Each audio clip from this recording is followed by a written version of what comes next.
अस्सलाम वालेकुम। उम्मीद है कि आप सब लोग खैरियत से होंगे। आज की हमारी कहानी एक बहुत ही ट्रेजिक सैड स्टोरी है कि कैसे एक फैमिली ट्रिप एक खौफनाक हादसे में बदल गई। कहानी की तरफ बढ़ने से पहले हमारे चैनल को सब्सक्राइब करें और इस वीडियो को लाइक करें। तो आइए चलते हैं आज की हमारी कहानी की तरफ। 1996 में 21 साल केटी फ्लेमिंग यूनिवर्सिटी ऑफ ऑरेगन में फ्रेंच लैंग्वेज स्टडी कर रही थी। इस मौसम गर्मा में इसके कुछ करीबी दोस्तों ने इसे कैंपिंग ट्रिप पर जाने के लिए बुलाया।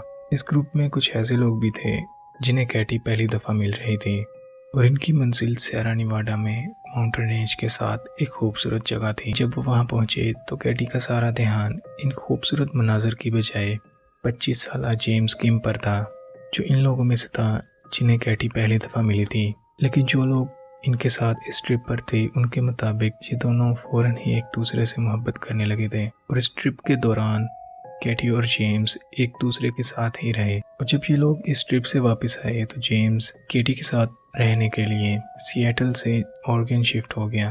कैटी के कॉलेज से ग्रेजुएशन के बाद इन दोनों ने लॉस वेगस में शादी की और सैन फ्रांसिस्को में शिफ्ट हो गए। जेम्स को टेक्नोलॉजी शुरू से बहुत ज़्यादा पसंद थी और इसी वजह से एक टेक कंपनी ने इसे फ़ौरन हायर कर लिया, जहाँ वो नई टेक्नोलॉजी को ट्राई करता और इसके बारे में कस्टमर रिव्यूज़ देता और इसे अपनी ये जॉब बहुत ज़्यादा पसंद थी।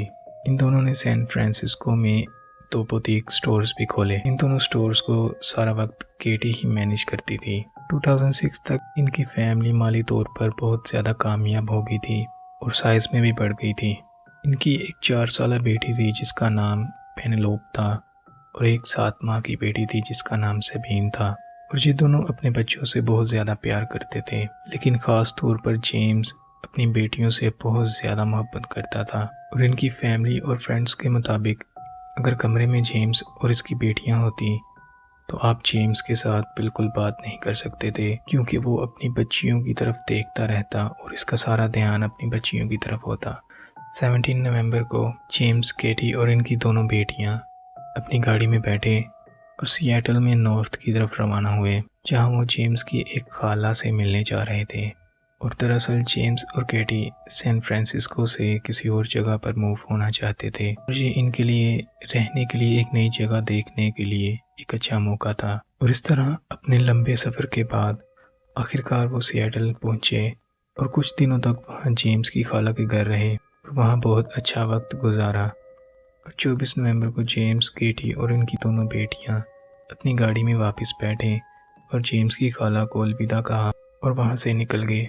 लेकिन सैन फ्रांसिस्को की तरफ सीधा सफ़र करने की बजाय, जिस सफ़र में एक दिन से भी ज़्यादा टाइम लगता, इन्होंने पोर्टलैंड ऑरेगन में रुकने का फ़ैसला किया, जहां केटी की एक बहुत करीबी कॉलेज की दोस्त इनका लंच पर इंतज़ार कर रही थी। इस तरह वो तकरीबन 3-4 घंटों के बाद पोर्टलैंड पहुंच गए और केटी की दोस्त से मिले और अगली सुबह इनका सीधा सैन फ्रांसिस्को जाने का प्लान था। केटी ने जेम्स को कहा कि क्यों ना हम सफ़र के दौरान कहीं रुक कर टाइम स्पेंड करें, और जेम्स ने सोचा कि ये अच्छा आइडिया है। इस तरह केटी ने अपना मैप निकाला और फैमिली वेकेशन के लिए एक अच्छी सी जगह ढूंढी और इसे एक लॉज मिला जिसका नाम टू टन था। और इसने लॉज में कॉल की और अपने लिए एक रूम बुक किया। ये लॉज वहाँ से इनके घर के रास्ते के दरमियान में था। इस तरह ये फैमिली पोर्टलैंड में अच्छा टाइम गुजारने के बाद अपनी कार में वापस बैठे और टू टन लॉज की तरफ अपना सफ़र शुरू किया। रात तकरीबन 8:30 बजे ये लोग अभी रोड पर ही थे कि अचानक जेम्स को बहुत ज़्यादा भूख लगी, तो इसने कहा कि चलो क्यों ना कुछ खा लें। लिहाजा वो सेंट्रल ऑरेगन में डेनिस रेस्टोरेंट में जाते हैं और वहाँ से खाना खाकर जल्दी से बाहर आते हैं और 9 बजे तक वापस वो रोड पर थे। इस रेस्टोरेंट से लॉज तक का सफ़र 2.5 घंटे तक था, लेकिन 2 घंटे तक ड्राइव करने के बाद जेम्स को एहसास हुआ कि शायद मैंने कोई मोड़ पीछे छोड़ दिया। और जेम्स ने केटी को ये बताया और इन्होंने मैप को देखा तो इन्हें पता चला कि ये मोड़ पीछे छोड़ने की वजह से अब इनका सफ़र कई मज़ीद घंटों तक बढ़ गया था। इसी वजह से ये मुतबादल रास्ता तलाश करने लगे और कुछ देर तलाश करने के बाद इन्हें एक रास्ता मिला जिसका नाम बेर कैंप रोड था। ये रोड बुनियादी तौर पर सीधा इनकी मंजिल तक जाता था, लेकिन मैप पर ये वाज़ेह नहीं था कि ये रोड कितना ख़तरनाक था। ये रोड नाकाबिल यकीन हद तक तंग था और बेसिकली पहाड़ के किनारे काट कर ये रोड बनाया गया था। इस पर लोगों को गिरने से बचाने के लिए कोई गार्ड रेल्स नहीं थी। लोग इस रास्ते पर सिर्फ गर्मियों में सफ़र करते और गर्मियों में ही रोड की मेंटेनेंस होती और सर्दियों में इस रोड की कोई मेंटेनेंस नहीं होती और ज़रा सी बर्फबारी की वजह से ये रोड बर्फ़ से ढक जाता। ये सड़क ऑर्किन के बहुत दूर दराज इलाके से गुजरती थी जहाँ दूर दूर तक कोई आबादी नहीं थी और अगर आप इस रास्ते पर फंस गए तो वहाँ आपको बचाने वाला कोई नहीं होगा। लेकिन ये फैमिली इन खतरों से नावाकिफ़ थी। इस तरह कुछ देर सफ़र करने के बाद इन्होंने बेर कैंप रोड की तरफ रुख किया और आहिस्ता आहिस्ता पहाड़ी पर चढ़ने लगे। जेम्स गाड़ी चला रहा था और केटी साथ वाली सीट पर सो गई और बच्चियाँ पीछे वाली सीट्स पर और बाहर बर्फ पड़ने लगती हैं। तकरीबन 1 घंटे बाद जब केटी उठी और सबसे पहली चीज़ जो इसने नोटिस की कि बाहर बहुत ज़्यादा तेज़ बर्फबारी हो रही थी और जेम्स ने विंडशील्ड वाइपर्स को फुल स्पीड पर चलाया हुआ था, लेकिन इसके बावजूद विंडशील्ड बमुश्किल नज़र आ रही थी और वो इससे कहती है कि तुम जानते हो कि ये सब क्या हो रहा है, क्या हमें रुकना चाहिए या हमें मुड़ना चाहिए। जेम्स ने इसे देख के बगैर जवाब दिया कि हाँ मैं मुड़ना चाहता हूँ लेकिन नहीं मुड़ सकता क्योंकि रोड बहुत ज़्यादा पतला है और जगह नहीं।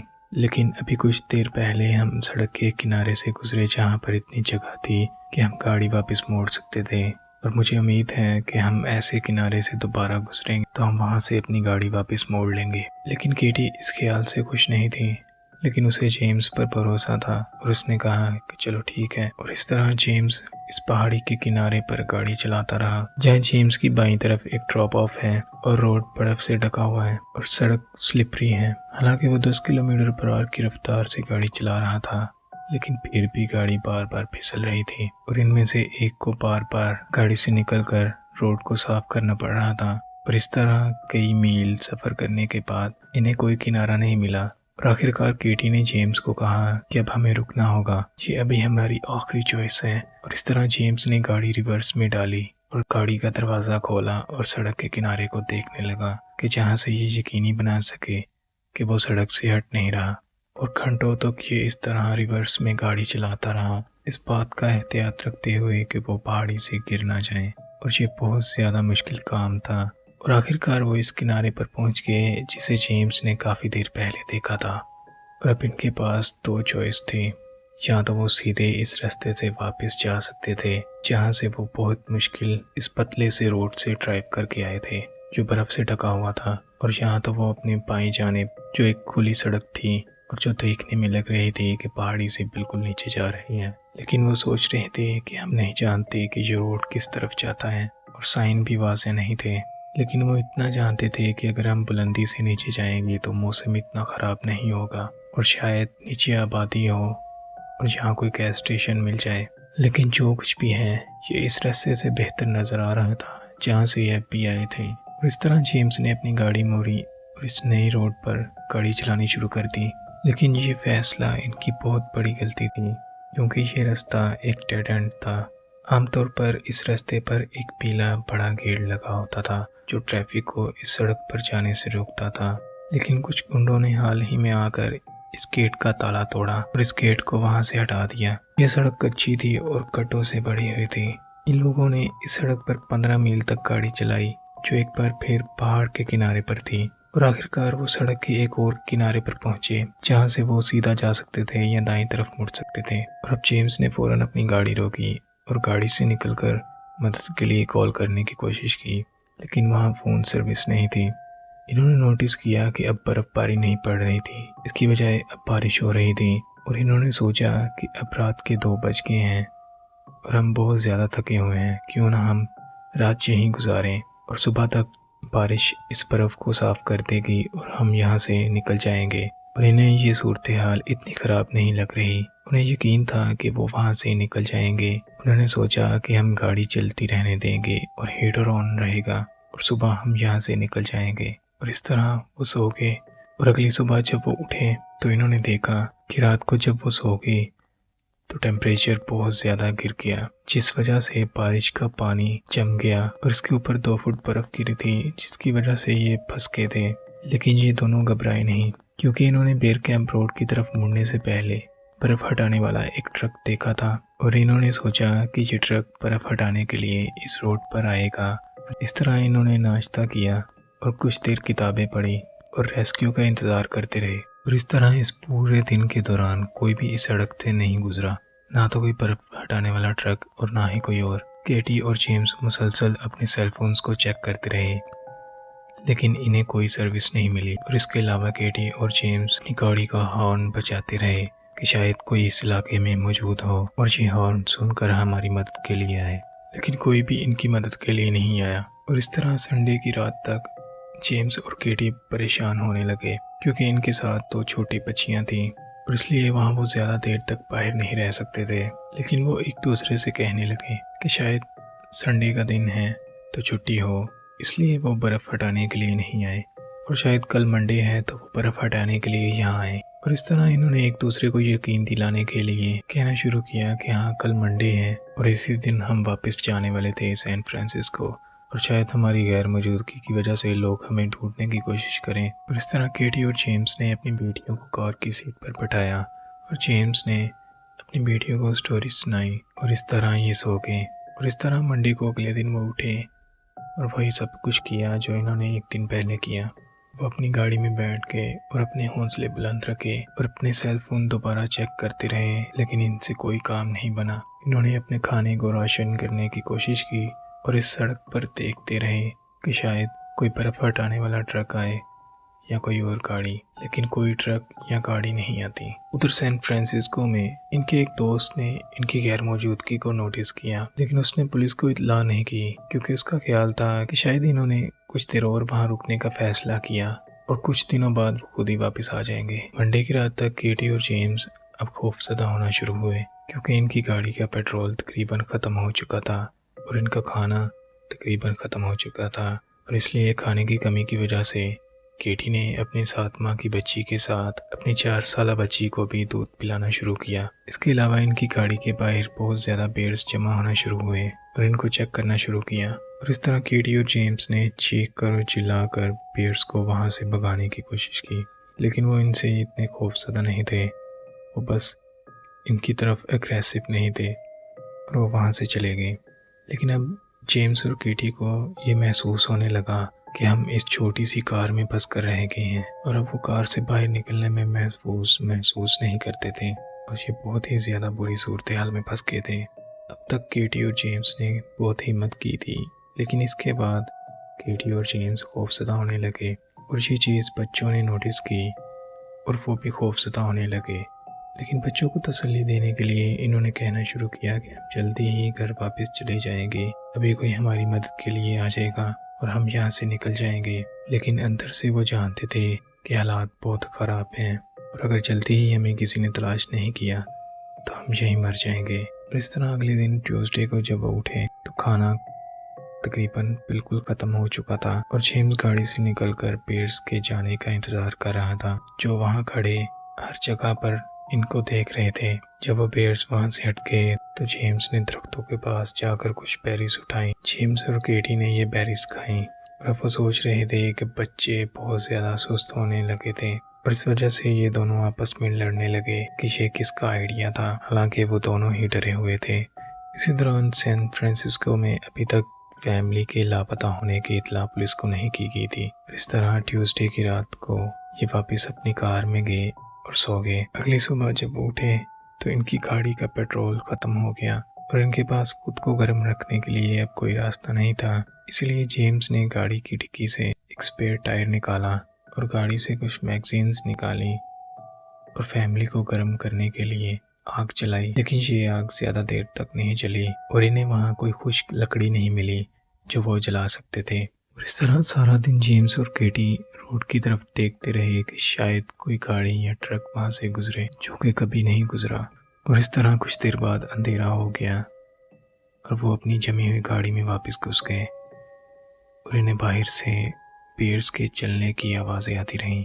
अगले दिन वेडनेसडे को सैन फ्रांसिस्को में इनके दोस्त ने इनके लापता होने की खबर पुलिस को कर दी और इस रात तक एक सर्च पार्टी तैयार की गई। इनकी और कैटी को इस बारे में बिल्कुल पता नहीं था और अगली सुबह जब वो थर्सडे को उठे तो वो इस हकीकत को तस्लीम कर चुके थे कि शायद अब वो मरने वाले हैं। और केटी जेम्स को कहती हैं कि अगर मेरे दोनों बच्चे मर गए तो आपको वादा करना होगा कि आप मुझे भी मार दोगे। और जेम्स ने कहा कि हाँ ठीक है, इस वक्त जेम्स और केटी को यकीन था कि यहाँ से ना तो कोई ट्रक या गाड़ी नहीं गुजरेगी। अब इनकी बचाए जाने की वाहिद उम्मीद स्मोक सिग्नल भेजना था, जो कि हवा में पायलट देख सकते। इसी वजह से इन्होंने अपनी गाड़ी के चारों टायर निकाले और गाड़ी से वो सब सारा सामान निकाला जो चल सकता था, और इन्होंने आग लगा दी। और इस तरह काफ़ी तेज़ी से धुएं का एक बड़ा सा बादल आसमान की तरफ जाता है। और कुछ मिनटों के लिए ये बहुत ज़्यादा पुरुमीद थे कि शायद कोई ना कोई हमें ढूंढ लेगा, लेकिन ये आग बहुत तेज़ी से बुझ गई और वो दोबारा आग नहीं जला सकते थे। और इस तरह एक बार फिर वो अपनी जमी हुई कार में वापस घुस गए और इनके पास खाने के लिए कुछ नहीं था। और अब इनके बच्चे बिल्कुल नहीं रोते थे, वो सिर्फ खामोश और दुखी हैं। और रात को जब वो ठंड से कांप रहे थे तो जेम को ख्याल आया कि मुझे कुछ फैसला करना होगा, वरना मेरी फैमिली मर जाएगी। इस तरह जब वो अगली सुबह फ्राइडे को उठे तो जेम्स ने केटी को बताया कि मैंने नक्शे में देखा कि यहाँ से तकरीबन 4 मील दूर गैलिस नामी एक कस्बा है, जहाँ मैं शायद तकरीबन 2 घंटों में पहुँच सकता हूँ। तो केटी ने फ़ौरन कहा कि नहीं, तुम नहीं जा सकते, तुम हमें यहाँ अकेला नहीं छोड़ कर जा सकते, हमें यहाँ तुम्हारी ज़रूरत है। और शायद कोई सर्च पार्टी हमें ढूंढ रही हो। लेकिन जेम्स को यकीन था कि कोई इन्हें वक्त पर नहीं ढूंढने वाला था। और आखिरकार केटी ने झिझकते हुए जेम्स को वहाँ से जाने की इजाज़त दी, क्योंकि वो पुरइत्माद लग रहा था। और इस तरह इस सुबह 7:45 को जेम्स ने अपनी दोनों बेटियों को गले लगाया और चूमा और इनको कहा कि मैं आपसे प्यार करता हूँ और मैं जल्द ही दोबारा आपसे मिलूंगा। और अपनी बीवी को गले लगाया और वो फिर मुड़कर सड़क पर नजरों से ओझल हो गया। इसी वक्त किम फैमिली से नावाकिफ सैकड़ों तलाश करने वाले और हेलीकॉप्टर बेर कैंप रोड पर इनकी तलाश में थे। और 2 दिन बाद इतवार 3 दिसंबर को एक हेलीकॉप्टर पायलट ने, जो कि सर्च पार्टी का हिस्सा था, ऊपर से नीचे बर्फ पर पैरों के निशान देखे। और जब इसने इन निशानों का पीछा किया तो ये निशान बर्फ में दरख्तों के पास जाकर गायब हो गए। और इसने ईंधन की कमी की वजह से फैसला किया कि ये इन निशानों के शुरुआत तक जाएगा कि जहाँ से ये निशान शुरू हुए। तो इसने इन निशानों की तरफ वापस जाना शुरू किया और कुछ देर बाद ये एक क्लियरिंग में पहुंचा जहाँ पर एक कार थी। और इसने देखा कि कार के अगले हिस्से पर केटी खड़ी छतरी हिला रही थी। और देखते ही इसे फौरन पता चल गया कि ये कौन है। ईंधन की कमी की वजह से पायलट इनको वहां से लेकर नहीं जा सकता था। इसी वजह से इसने जितना भी हो सकता था हेलीकॉप्टर को नीचे किया और केटी से नज़रें मिलाई और इसको यकीन दिलाया कि वो इसके लिए वापस आएंगे। और इसने मैप पर निशान लगाया और वहां से वापस चला गया। और कुछ ही देर बाद हेडक्वार्टर से एक हेलीकॉप्टर आया और जब पायलट ने हेलीकॉप्टर नीचे उतारा तो देखा कि केटी और इसकी 2 बेटियां भागती हुई इसके पास आती हैं और ये खुशी से रो रही थी। और केटी ने पायलट से पूछा कि क्या मेरे शोहर ने तुम्हें यहाँ भेजा, क्या उसने तुम्हें बताया कि हम कहाँ हैं। और केटी ने देखा कि ये सुनकर पायलट ज़ाहिर परेशान हुआ। केटी ने पायलट को बताया कि जेम्स मदद लेने के लिए 2 दिन पहले यहाँ से निकला था और वापस नहीं आया। और पायलट ये सुनकर समझ गया कि क्या हो रहा था। और पायलट ने केटी को बताया कि नहीं मैम, हम जेम्स को नहीं ढूंढ पाए। ये सुनकर केटी बहुत ही ज़्यादा टूट गई। और इसके बाद पायलट ने इनको हेलीकॉप्टर में बिठाया और जंगल से बाहर निकाला और हॉस्पिटल में ले गए और जहां इनका चेकअप किया गया। इसी दौरान तलाश की कोशिशें जो पूरे बेर कैंप रोड पर थीं, अब वो इस जगह पर फोकस थी जहां पर इनकी कार मिली थी। और सर्चर्स ने प्रोफेशनल ट्रैकर्स बुलवाए जिन्होंने फ़ौरन से जेम्स के कदमों के निशानों का पीछा किया। जेम्स मदद की तलाश में अपनी फैमिली को छोड़ने के बाद, जो इसकी ज़िंदगी का आज तक का सबसे मुश्किल फ़ैसला था, वो अपनी फैमिली को हर चीज़ से ज़्यादा प्यार करता था।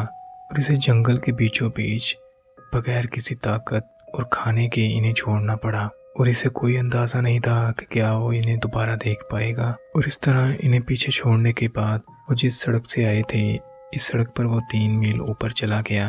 और इस सड़क पर इस बस्ती के सिमत जाने की बजाय वो इस सड़क से हट गया और वो एक चट्टान से सीधा नीचे उतर गया और चलते हुए एक नदी के पास पहुंचा, जहां माना जाता है कि इसने सोचा कि शायद ये इस बस्ती तक पहुंचने का सबसे ज़्यादा तेज़ रास्ता है। और इस नदी के साथ चलता रहा और अपने पीछे कपड़ों और कागज़ के टुकड़े छोड़ता गया और अपने पीछे निशान छोड़ता गया कि वो कहाँ जा रहा है। और इस तरह कई घंटों तक चलने के बाद इसे एहसास हुआ कि या तो वो गलत रास्ते पर है और जहाँ फिर इसने फासले का गलत अंदाज़ा लगाया, लेकिन वो अपनी फैमिली के पास वापस नहीं गया और इसकी बजाय इसने ये मानने पर जोर दिया कि वो अपनी फैमिली की आखिरी उम्मीद था। इस तरह वो नदी को अबूर करता रहा। इस तरह वो ठंडे पानी में भीग गया और पहाड़ों पर, बर्फ पर और चट्टानों पर सफ़र करता रहा। और इसने सिर्फ ट्रैक सूट पहना हुआ था और इसके पास ना तो खाना था और ना ही पानी था। वो चलता रहा यहाँ तक कि रात हो गई और इसने इस मुकाम पर तकरीबन 10 मील का फासला तय किया और ये लेट गया और सो गया। और ये रात इसके लिए बहुत भयानक रही होगी। शायद वो सोच रहा था कि इसकी फैमिली जिंदा है या मर गई है। और इस तरह इसने रात गुजारी और वो इस रात जिंदा रहा।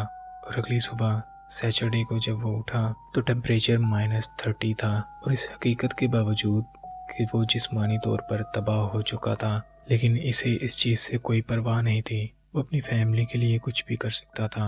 और इस तरह सारा दिन वो ठंडी नदियों में और पहाड़ों पर, बर्फ़ पर चलता रहा, यहाँ तक कि आखिरकार इसने खुद को एक गहरी खाई में नदी के पास पाया, जहाँ वो घुटनों के बल गिरा और आगे की तरफ गिरा और मर गया। इसने अपने ख़ानदान को बचाने के लिए मदद की तलाश जारी रखी, यहाँ तक कि वो हाइपोथर्मिया का शिकार हुआ और मर गया। जेम्स की लाश इसकी बीवी केटी और बच्चों को बचाए जाने के 2 दिन बाद मिली। ये कस्बा इस फैमिली की गाड़ी से तकरीबन 4 नहीं बल्कि 16 मील के फासले पर था। जेम्स ने कंट्री के सबसे खतरनाक जगहों में से एक पर 16 मील का सफ़र तय किया था। और जिन प्रोफेशनल ट्रैकर्स ने जेम्स के निशानों का पीछा किया तो इन्होंने जेम्स के सफ़र को सुपर ह्यूमन करार दिया। और हेलीकॉप्टर के पायलट ने बाद में बताया कि अगर इसे वो कदमों के निशान नहीं मिलते तो वो केटी और बच्चियों को कभी नहीं ढूंढ पाता, जो निशान जेम्स ने अपनी फैमिली को वहाँ छोड़ते हुए पीछे छोड़े थे। और इस तरह अगरचे जेम्स की जान चली गई, लेकिन इसने बिलाखिर अपनी फैमिली को बचा लिया। उम्मीद है कि आपको आज की कहानी पसंद आई होगी। अगर आपको ऐसी ही सच्ची कहानियाँ सुनना पसंद है तो हमारे चैनल को सब्सक्राइब करें और इस वीडियो को लाइक करें। शुक्रिया। अल्लाह हाफ़िज़।